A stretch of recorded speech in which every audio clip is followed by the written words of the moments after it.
Graça e paz, amados irmãos da Igreja Batista Jardim Marajoara, nossos amigos queridos que nos acompanham aqui no YouTube, os nossos estudos bíblicos, nossos cultos. Sejam todos muito bem-vindos para mais um estudo bíblico na nossa série Fruto do Espírito.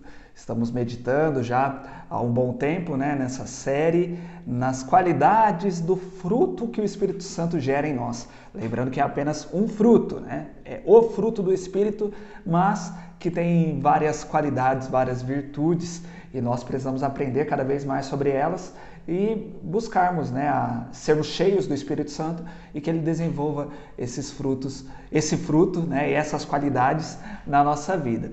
Hoje vamos falar sobre a fidelidade. Então vamos lembrar mais uma vez o texto básico aqui da nossa série, Gálatas 5, 22 e 23. Mas o fruto do Espírito é amor, alegria, paz, longanimidade, benignidade, bondade, fidelidade, mansidão, domínio próprio.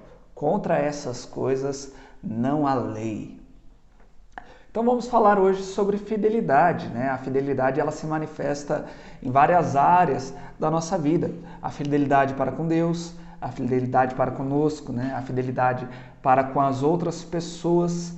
Mas qual é a fidelidade que a Bíblia está falando aqui para nós? O que nós precisamos entender para poder aplicar corretamente o ensino bíblico na nossa vida? Em primeiro lugar, nós temos o costume de associar muito a fidelidade com a fé. E não está errado, é correto nós fazermos isso, mas não são necessariamente a mesma coisa. Então, precisamos entender onde cada uma aí se encaixa. Vamos falar um pouco sobre fé e um pouco sobre fidelidade. E nós vamos ver que, na verdade, a fidelidade ela é uma consequência da nossa fé. Então vamos pensar um pouquinho sobre fé, em primeiro lugar, já que a fé vem antes, Em primeiro lugar, nós precisamos entender que todos os seres humanos têm fé, Uma fé natural, até aqueles que falam que são ateus, Mas todos têm fé em alguma coisa. Nós acreditamos em várias coisas, Acreditamos na ciência, acreditamos nas leis físicas, químicas. Nós, quando entramos em um carro, quando ou estamos dirigindo ou quando pegamos carona, nós temos fé de que tá tudo certo ali com aquele carro, que aquele carro não vai explodir, que eu não vou morrer, mas que ele vai andar corretamente, vai me levar para o local ali desejado. Ou se eu pego carona, eu tenho fé de que aquela pessoa sabe mesmo dirigir, e tudo bem andar com ela, Cada um tem fé em alguma coisa. Alguns acreditam em Deus, outros não acreditam, outros acreditam na natureza, no cosmos e tudo mais, E por aí vai. Mas simplesmente ter fé não basta. É o que a gente fala, ter fé na fé, eu sou uma pessoa de fé, mas tem fé em quê? Então, só esse tipo de fé não é o que a Bíblia está falando, não é o que a Bíblia nos ensina que nós precisamos ter para ter um relacionamento com Deus e para desenvolver esse fruto também do Espírito Santo. O que nós precisamos? Da fé salvífica, a fé que salva, que é a fé em Cristo, é acreditar em Cristo, é crer em Cristo. Mesmo não podendo vê-lo com os nossos próprios olhos, mas acreditar que Ele existiu, acreditar que Ele é o Filho de Deus Pai, acreditar que só Ele pode pagar o preço pelos nossos pecados.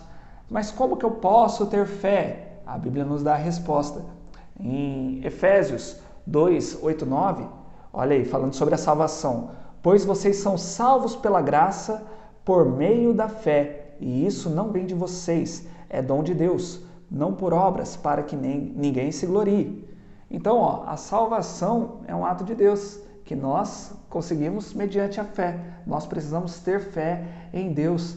Então, não vem de nós, Não é algo que a gente possa fazer, trabalhar e nos esforçar, Eu vou por vários anos na igreja, então eu mereço ser salvo. Eu sempre fui dizimista, então eu mereço ser salvo. Não é por aí, É somente através da fé em Cristo, entendendo que essa é uma obra de Deus, que é Deus que nos salva. Em Atos 16, 30 e 31, nós vemos assim: então levou-os para fora e perguntou: Senhores, que devo fazer para ser salvo? Eles responderam: creia no Senhor Jesus e serão salvos você e os de sua casa. Olha aqui, Paulo e Silas falando para o carcereiro, né? Quando o carcereiro viu que Deus havia quebrado ali todas as correntes, que Deus abriu as portas ali da prisão, e ele ficou maluco, assim, né? Ele queria tirar sua própria vida, porque senão ele iria cair na mão de Roma, né? Dos outros soldados e tudo mais, iria ter que pagar com a sua própria vida. Então ele pergunta: o que eu tenho que fazer para ser salvo? E Paulo e Silas falam assim: creia no Senhor Jesus. Apenas isso, né? Não é, vem aqui na minha igreja, dê um dízimo, faça alguma coisa. Não, é crer, somente crer. Isso não é uma obra, né? Crer não é uma obra. E como que nós podemos, então, ter fé para crer? Romanos 10:17 nos diz: consequentemente, a fé vem por ouvir a mensagem, e a mensagem é ouvida mediante a palavra de Cristo. Então, nós precisamos ouvir a mensagem para ter fé. Que mensagem? A palavra de Cristo. Precisamos ouvir o que Cristo nos ensinou, o Evangelho, né? A boa notícia que Deus tem para nós, de que Deus salva o homem pecador. O homem virou as costas para Deus, pecou contra o Senhor, mas Deus providenciou um retorno para o homem, providenciou um perdão somente através de Jesus Cristo, não através das nossas obras. Então, precisamos ter fé que é só Jesus Cristo que paga o preço dos nossos pecados. Não sou eu, não é a minha boa conduta, né? Não são as minhas boas obras, não é a ação social que eu fiz para alguém, né? A boa ação que eu fiz para os outros. É só Jesus Cristo que pode pagar, então, o preço da minha salvação. Eu preciso ouvir a mensagem, então Deus vai me dar fé para poder crer nele, né? E então ser salvo. Então, precisamos entender essa ordem, né? Palavra, ouvir a palavra, ter fé para crer e ser salvo. Então, é o que a Bíblia aqui nos mostra, né? Então, você também que já é cristão, que entende que já foi salvo, entenda essa responsabilidade, que nós precisamos pregar sim a palavra de Deus para que as pessoas tenham fé. Não adianta só falar assim para a pessoa: você precisa ter fé, mas a pessoa nem está ouvindo a palavra de Deus. Como que ela vai ter fé? Ela vai fazer uma força para ter fé? Ela precisa ouvir a palavra de Deus para saber naquilo que ela vai crer, tá bom? E nós vemos também que essa fé cresce em nós.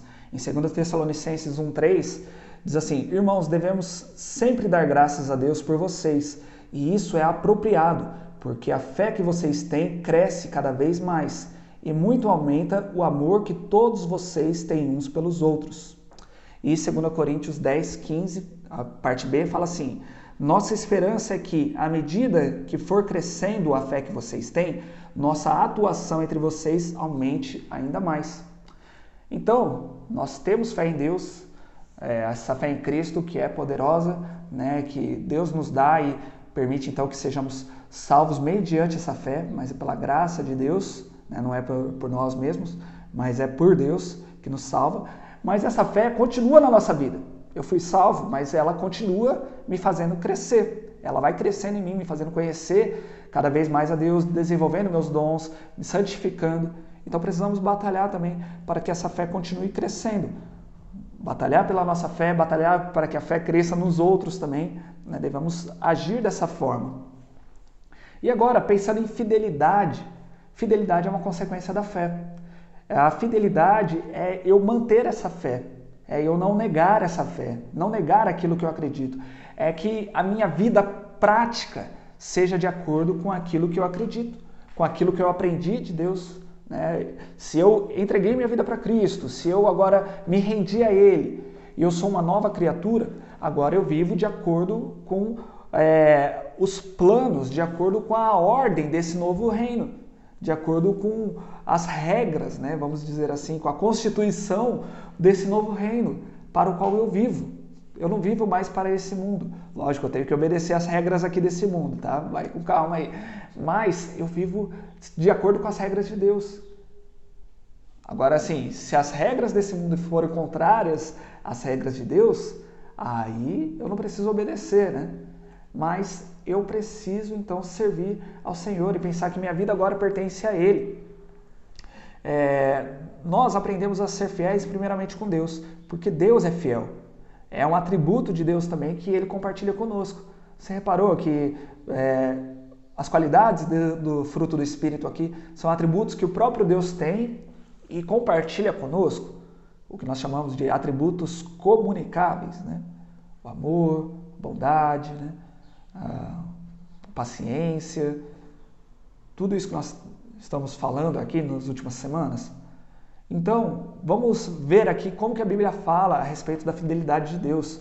Em Deuteronômio 7:9 fala assim: saibam, portanto, que o Senhor, o seu Deus, é Deus. Ele é o Deus fiel, que mantém a aliança e a bondade por 1000 gerações daqueles que o amam e guardam os seus mandamentos. Então, muitas pessoas acabam tendo uma ideia de que Deus é aquele ser velhinho que parece que está se cansando, né, com o passar do tempo. E pode ser que Deus mude de ideia, né? Fala, já vivi tanto tempo, né? Já vivi uma eternidade, aí agora cansei de ser assim, né? Já tenho acompanhado a humanidade tanto tempo, cansei dessa humanidade, né? Não vou mais cumprir aquilo que eu prometi, não. Deus não se deixa levar pelo tempo. Deus, ele é o mesmo ontem, hoje e sempre será. E se ele foi fiel lá atrás, ele continua sendo fiel hoje. E ele continuará por toda a eternidade. Então, precisamos crer nisso. E isso nos dá uma confiança, nos dá uma paz de que Deus, ele é fiel. Ainda que nós sejamos infiéis, muitas vezes a gente promete, né? Senhor, agora eu vou ser forte. Senhor, agora eu vou ser firme. Agora eu vou me comprometer com o Senhor. Aí passa um pouquinho e a gente começa a falhar, né? Mas Deus, ele se mantém fiel. Então, é para a fidelidade dele que nós devemos olhar. Não para a fidelidade das pessoas da nossa igreja, não para a fidelidade do pastor, né?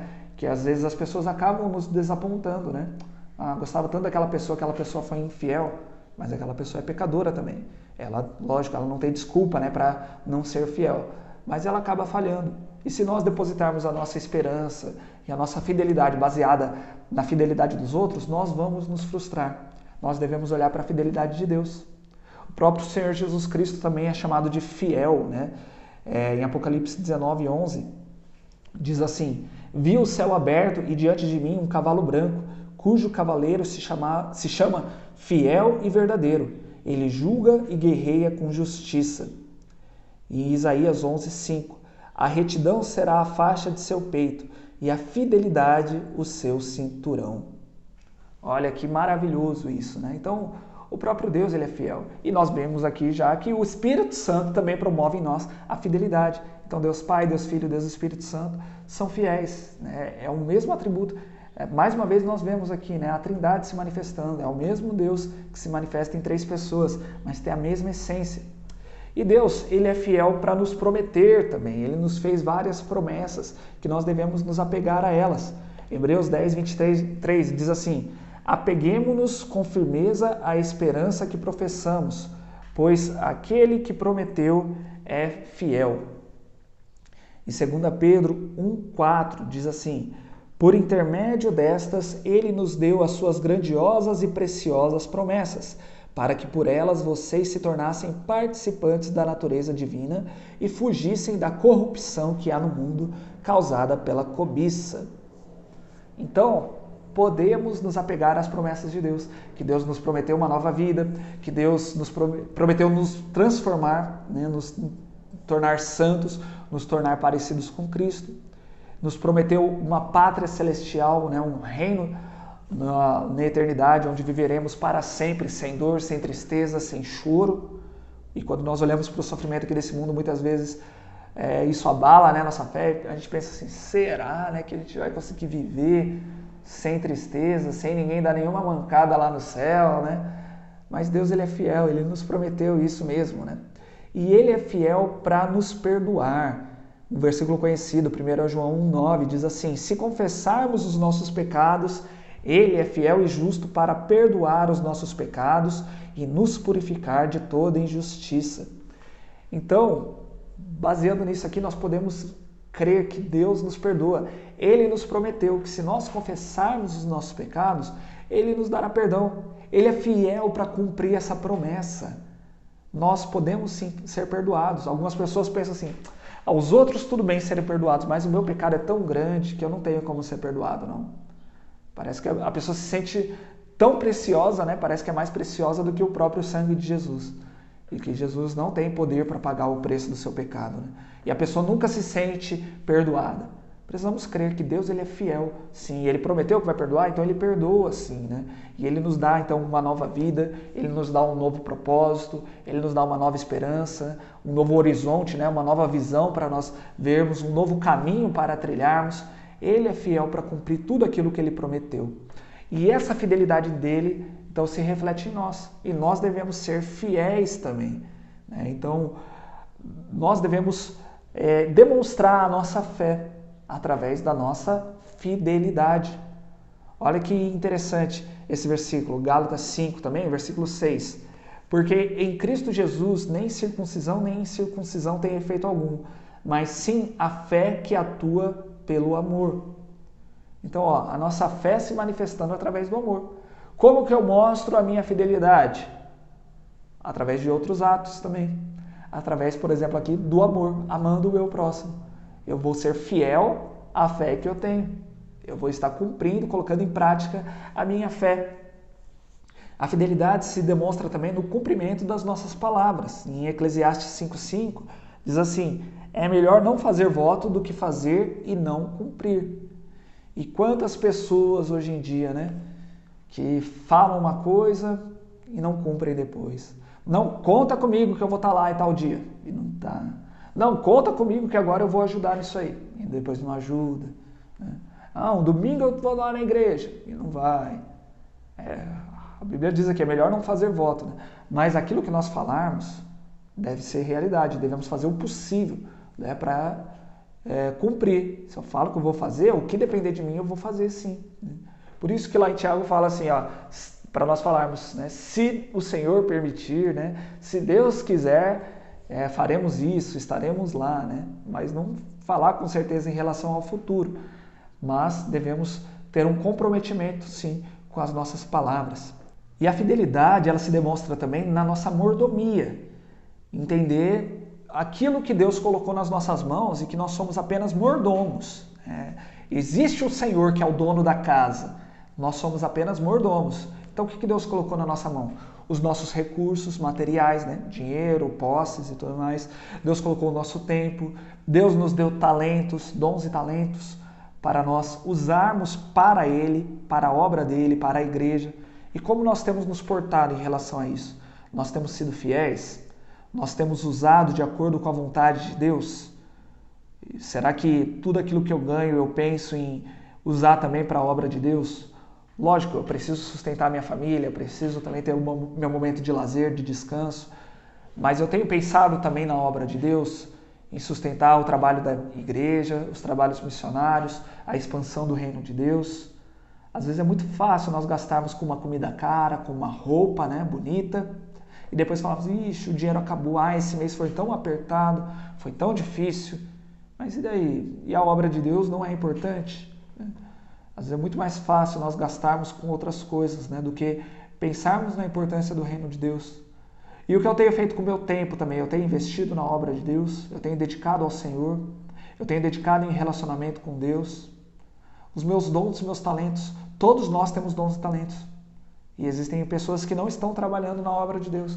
Existem pessoas que não se envolvem em ministérios, que não trabalham na igreja. Nós temos sido fiéis ao Senhor. Temos que pensar em relação a isso. Lá em Mateus 25, 21, está escrito assim, o Senhor respondeu, muito bem, servo bom e fiel. Você foi fiel no pouco, eu o porei sobre muito. Venha e participe da alegria do seu Senhor. Aqui é aquela parábola dos talentos, né? Quando um senhor foi viajar e deixou uns talentos, né? Como se fosse dinheiro ali, nas mãos de 3 servos. Os 2 primeiros conseguiram multiplicar aquele dinheiro que ficou nas mãos deles e receberam essa resposta, né? Muito bom, servo bom e fiel. Agora o terceiro ficou com medo e não investiu aquele dinheiro, escondeu e devolveu a mesma coisa que recebeu para o Senhor. E o Senhor ficou bravo e chamou aquele servo de infiel, que poderia ter investido aquele dinheiro facilmente, né? Mesmo se deixasse no banco, receberia juros. Mas nem isso ele fez.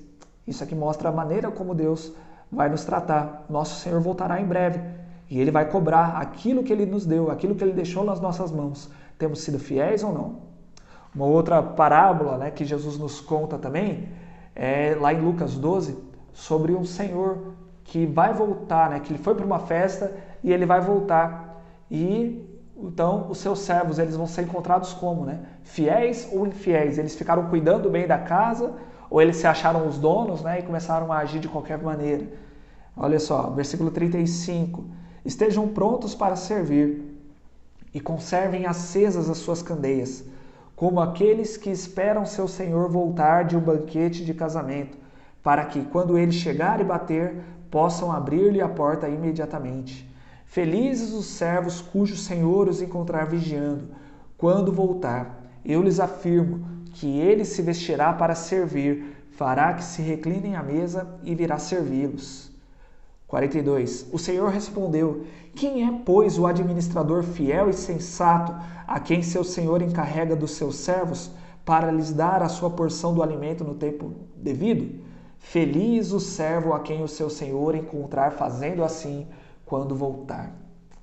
Então, a Bíblia fala muito sobre fidelidade e que Deus espera a fidelidade de nós. O nosso Senhor Jesus Cristo nos fala sobre isso, sobre perseverança, sobre sermos fiéis, né, sobre continuarmos firmes no propósito, na obediência daquilo que Ele colocou nas nossas mãos. Então, pare para pensar um pouquinho. Em primeiro lugar, você tem sido fiel a Deus? Aos propósitos que Deus tem para a sua vida? Você tem sido fiel em buscar um relacionamento com o Senhor? Você tem sido fiel na leitura bíblica? Você tem sido fiel no tempo de oração? Você tem orado todos os dias buscando um relacionamento com Deus? Você é fiel à sua família? Você tem amado e honrado a sua família? Você é fiel ao seu trabalho? Aquelas horas que você recebe para estar trabalhando, você está trabalhando mesmo? Você é fiel? Você é fiel à sua igreja? Você tem sustentado a sua igreja? Você tem trabalhado em prol da sua igreja? Você tem participado das atividades da sua igreja? O que você precisa fazer daqui por diante para corrigir os pontos que você foi achado como infiel? Ainda há tempo. O Senhor nos dá essa possibilidade, então, de vivermos da maneira correta. O Espírito Santo está trabalhando em nós. Se você percebeu alguns pontos, perceba que é o Espírito Santo falando com você para que você mude, para que você possa ter uma nova vida em Cristo. Que Deus te abençoe e até o nosso próximo estudo.